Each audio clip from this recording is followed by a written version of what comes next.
السلام عليكم ورحمة الله.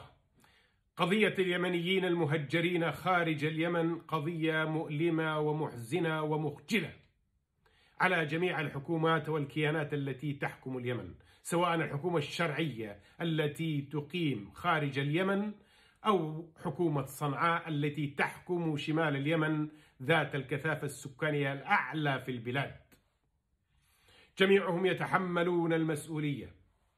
المواطن اليمني الذي يعيش خارج اليمن وهم عشرات الآلاف، معظمهم في مصر وتركيا والأردن وبعض دول الخليج، هؤلاء جميعا ليس لهم دخل في أي شيء،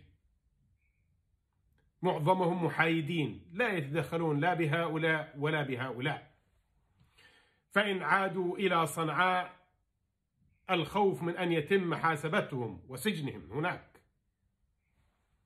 وصنعاء معروف بأنها موطن الأحرار ولن تكون سجن الأفكار، كما صرح بعض القيادات في حكومة صنعاء عندما قال: من كتب علينا حرفا واحدا سنحاسبه.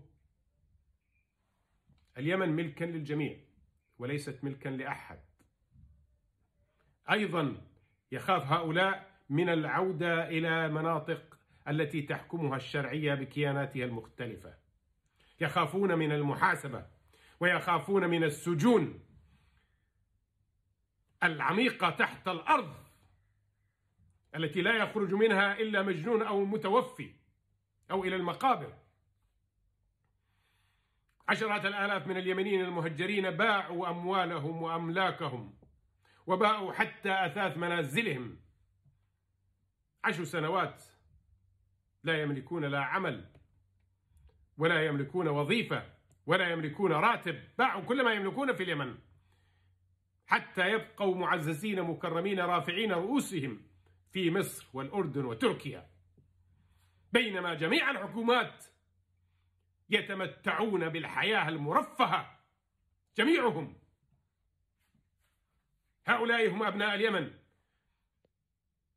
يريدون العودة إلى وطنهم فقط بسلام بدون محاسبة، لا يريدون شيئا آخر.